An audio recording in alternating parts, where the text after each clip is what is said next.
Hey guys, it's J.Anthony, and welcome back to my channel. Today we're going to do something a little different. For those of you that have been on my channel and have watched the videos on the Mini Cooper S acceleration, this is going to be kind of in light with that. So, as you've seen on my channel, I have quite a bit of passion for watches and mechanical things. Cars are way up there for me too. And I'm making this video because a couple things. One is that I've looked on YouTube and I don't really see too many people talking about the reliability of Mini Coopers, and I think this is something that I should share my story on and at least share my perspective. And I wasn't really sure how to present this, strictly because I don't want it to come off as I have the only opinion, and my car and my experience is indicative of how all the experiences with Mini Coopers is going to be. But I wanted to share my experience because it's been my experience that a lot of people that are into watches tend to appreciate mechanical things as well and are probably into cars. And so if you guys are into cars and manual transmissions, this is a car that shows up on people's lists from time to time. I want to kind of share my opinion on it. And I feel like I have a good reason to share my opinion given the experience I had with it that I'll get into. Long story short, it was the most unreliable car I've ever had in my life. And this is coming from someone who's owned Japanese, German, and American cars of various makes and models and years. And I've kind of been and seen it all, and this thing just kind of threw me for a loop. So just wanted to get started. Again, so brief little review. If you want to see the videos I have on the car, they're on my channel. Again, there's 2 acceleration videos on there. I don't have a video backdrop for this video, unfortunately, strictly because I sold the car a couple of years ago. The reason I sold the car was that I no longer trusted it, and we'll kind of get into why I sold it and how I ended up at that point. So to this day, it's the only new car I've ever bought, brand new, and will probably be the last new car I buy for at least a long time. So basically what happened, it was a 2011 Mini Cooper S, and I bought it October of 2010. So in 2010 for the 2011 model year, they rolled out some updates to the car. They this is a US spec car. They updated the horsepower to 181 horsepower. They revised the front and rear fascias, and they did some other tweaks. They added a speedometer in it that had a higher speed rating on it. There were some other little things that they did to it. But again, this is an R56 chassis Cooper, so it's the same model that they launched in the mid to late 2000s to replace the original new generation Cooper. So in 2010, I was driving what to this day is still one of my favorite cars I've ever owned, and one of the best driving cars I've ever owned by far. I had an E36 BMW 3 Series. In particular, I had a 328i at the time. And it had been lightly modified. I had shark injection tuning on it, and I had a cold air intake and some other stuff. And it actually was making pretty reasonable horsepower, and it was, by my reckoning, based on the people I was racing, it was probably running a high 13 quarter mile, which was pretty fast for that car considering it was just a little 328 naturally aspirated straight 6. Made about 190 horsepower from the factory. And anyway, if you haven't had a chance to drive an E36 and you ever get the chance, I recommend that anybody takes the opportunity to drive one. And actually any E30 generation BMW, E30, E31, E32, E33, E34, well, there is no E33, but any E30 generation up through E38 and E39, the 5 Series and 7 Series. In my humble opinion, those are the best BMWs ever made. They have incredible driving dynamics. They're very well built cars. I wish I could say that BMW builds cars at the same level of quality and driving perfection that they did in the E30 generation cars. Anyway, long story short, just to set the precedent, so I had this E36 328i, absolutely loved the car. I had it 4 years, and by the time I was rolling around and the Mini came in the picture, the car had 113,000 miles on it. And I loved the car to death, but it started having normal issues just from wear and tear, and it was just constant stuff started going wrong with it. And it wasn't really the car's fault. It was just the nature of the beast that the car was old. When I sold the car in 2010, I kept the car forever. I mean, so I think when I sold the car, it was at that point like 11 years old, I want to say. And I didn't want to part with it, but it got to the point where it wasn't worth to keep putting money into. So I went out looking for another car, and at that point I was spending all my money on watches and didn't really want to spend money on cars. I just wanted something cheap that was fun to drive that I could get back and from work with. And I didn't mind spending money on watches because I found I could make decent investments out of them, but on cars, what do? You buy them, they depreciate. So I've always tended to be kind of cheap about what kind of cars I buy, and tend to buy a lot cheaper cars than I could probably afford. So I went out, looked at a couple cars, and looked at some used cars, but decided I wanted to get something new with a warranty. And I test drove like a Golf GTI, which honestly didn't really impress me that much. And then I went to Mini, and I test drove the Mini Cooper S. And considering that it was slower than my 3 Series at the time, I just was blown away by how much fun it was to drive. And I'd driven them in the past briefly, and I just always thought they were really cool cars. And I had a little bit of a fear, apprehension of them, because I'd heard that their reliability wasn't the greatest. But I figured, it was a brand new car. It came with a warranty on it, and it came with free maintenance for like 3 years and 36,000 miles. So I went to the Mini dealership, and after I did the test drive, I just decided I had to have this car. So I traded in my 3 Series. They didn't give me much money for it, and I bought a 2011 Cooper S. It was Eclipse gray metallic. It had the black interior. I didn't get hardly any options on it because I figured once the warranty was out that I would keep it and maybe just turn it into a track car. So I didn't get a sunroof. I figured if it was a good car, I'd throw a roll cage in it one day and take it to track events. And so that was kind of how it all started. So again, October of 2010, I bought the car. And the only options I think I had on it was I had the upgraded 17-inch alloy rims, and it had a USB connection and Bluetooth, which at the time was an option.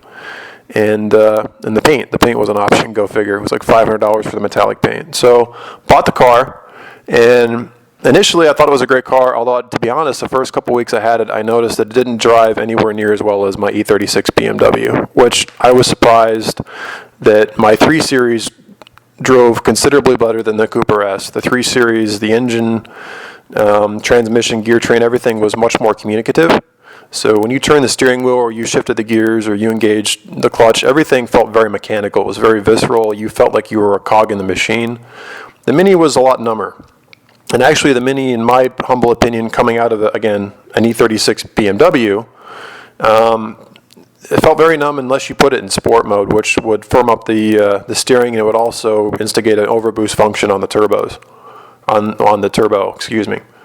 And again, this is me coming out of a 1990s BMW. So granted, at the time, compared to another, even like a 2011 BMW or other such German or sports car, cars have generally gotten number over the years. This is just the face of what we're dealing with in the world these days. A lot more safety technology, and we've gone to electric steering versus hydraulic, and there's a whole bunch of reasons, but cars don't drive as well as they used to. So I accepted that the Mini wasn't as fun to drive as the BMW, and honestly, I don't like the way new BMWs drive at all, but I've been spoiled having driven E30 generation BMWs. And I know the 38, the 39, the 34, the 32, the 31, all very well. I've driven them all tons, and I'm used to that level of communication from a car.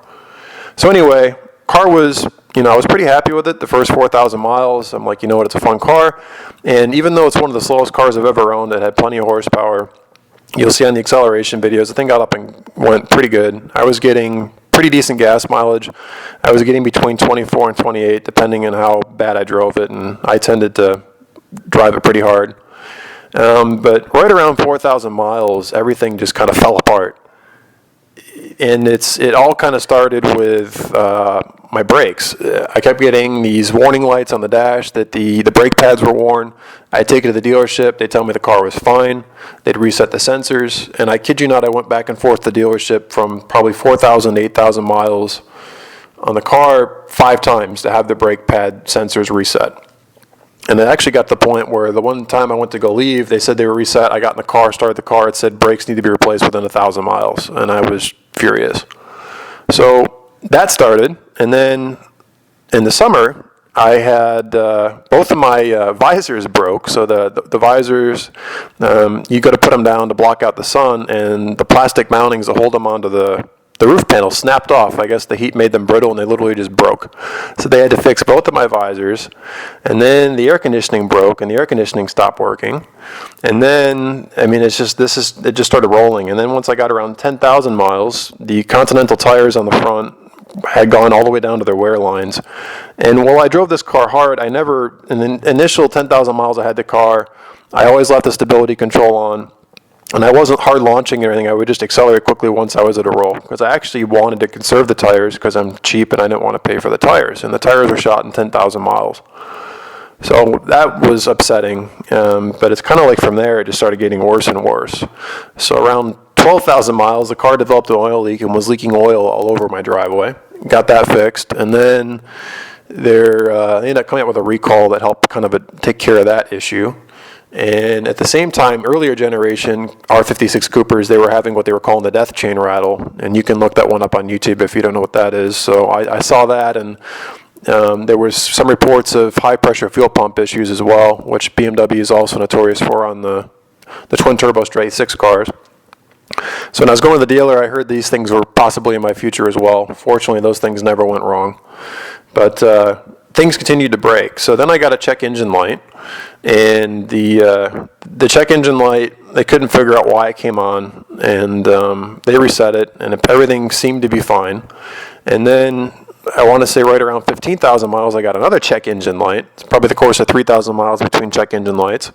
Took it in. The temperature sensor, one of the temperature sensors on the intercooler, part of the turbo, loop system, failed. Sent me a check engine light. Went into Mini, had them fix the car, picked it up late at night, went to drive it home, got 5 minutes away from the dealership, got another check engine light, and at that point the thermostat had failed on the engine, and the thermostat failed open or something to that effect. They had to go back, had to fix that. And then my passenger door, within 1,000 miles of that, stopped sealing, and every time you go to close the door, it wouldn't seal properly, and you would get just crazy bad wind noise into the car.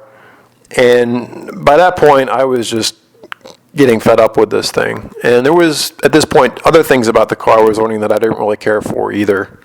The car, even before the door had seal issues, was very loud. And don't get me wrong, I don't mind a loud car, but this thing was just wind noise for the sake of wind noise. It was very poorly insulated.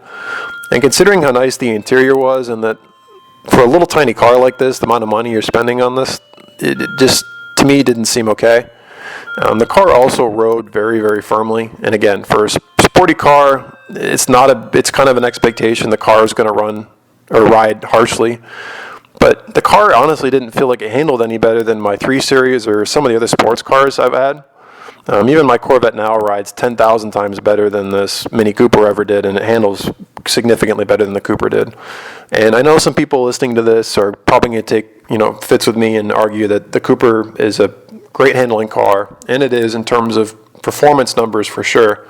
But honestly, another one of my big gripes with the car was the way that it handled in terms of emergency situations. So I consider myself to be a pretty decent driver, and I drive my cars at 10/10 at times. So I take them out and I find out where the limits are, and I drive them until I hit the limits and then some, because I just enjoy driving my cars like that. And driving rear-wheel drive cars, for example, like the E36 BMW I had before this car, that car, the E36 BMW, is a super predictable, super balanced car. And if you overdo it in a corner, or you lose control, you can get it back by moderating the throttle and counter steering, and you can get right back in line, and the car is very predictable. When you do reach the end of grip, the back end will break away, but you can catch it, and it's very easy to drive fast, and it's very easy to drive at the limit. Even skipping forward to what I have now, one of my cars now is a Corvette.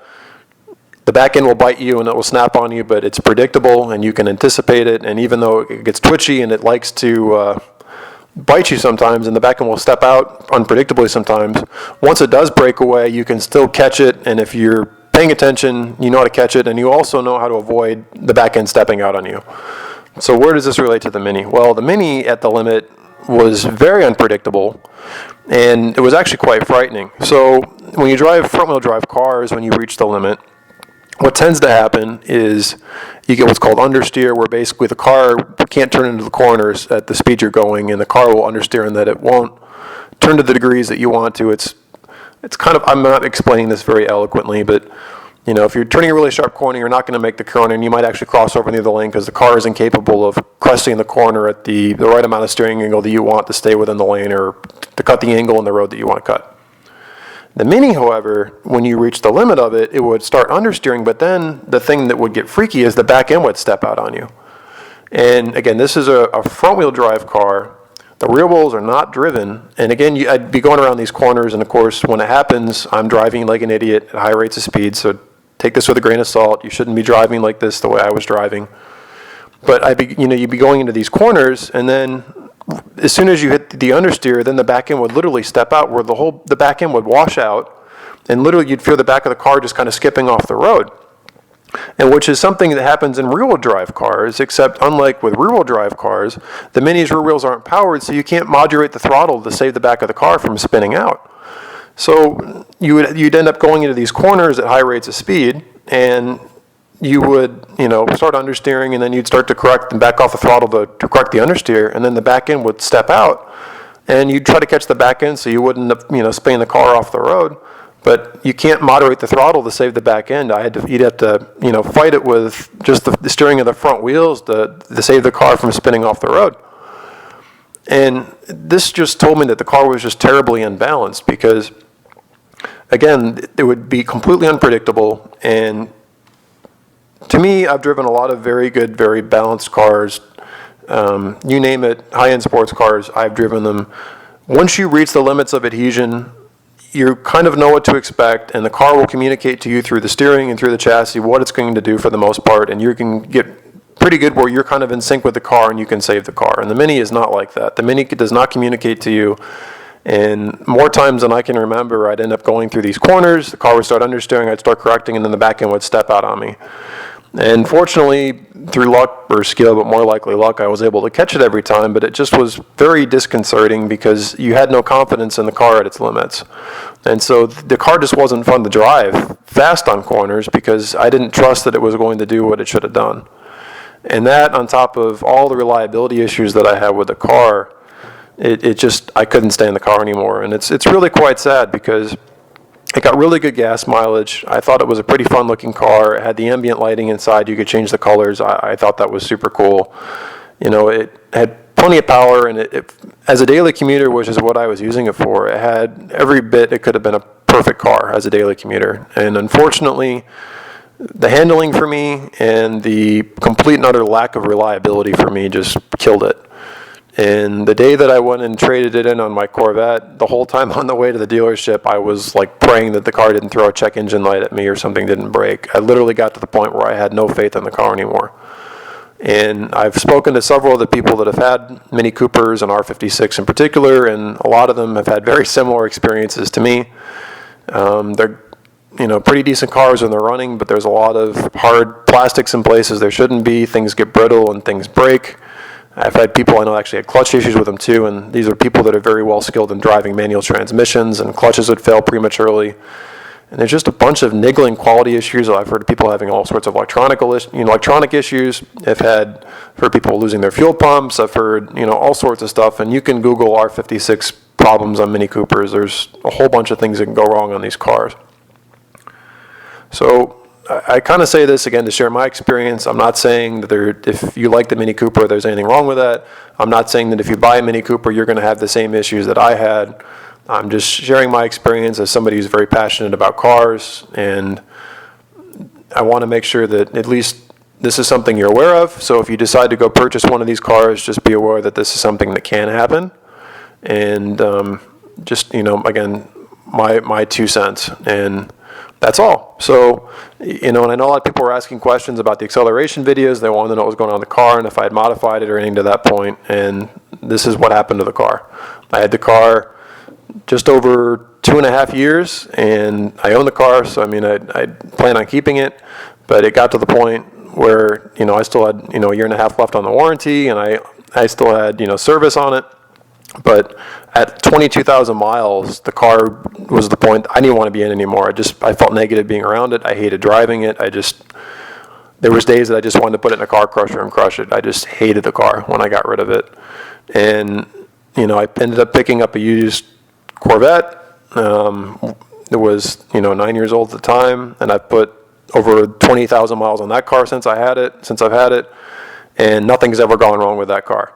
And so, and granted, I know there's people that are going to say, American cars and all that have issues too, and they do. Every car has issues, and I'm not saying that Corvette's the greatest car in the world either. I like my Corvette, but I like a lot of cars too, and I have multiple cars. So like what you like, but the point is, you know, I went out and bought a 9-year-old car with 11,000 miles on it. It's now got 35,000 miles on it, and the car's now 11 years old, and it's never gone wrong on me. I buy a brand new 2011 Cooper S, I put 20,000 miles on it, and my warranty paperwork looks like a novel of War and Peace. So, I hope you guys found this helpful. Again, this is to kind of give you a sense of what happened to the car after I did those acceleration videos. So thank you guys for tuning into my channel. Please comment, rate, and subscribe. And going forward, I'll actually try to use some actual videos of my current cars and some other cars I have access to, and talk more about cars on my channel too, if that's of interest. Thanks.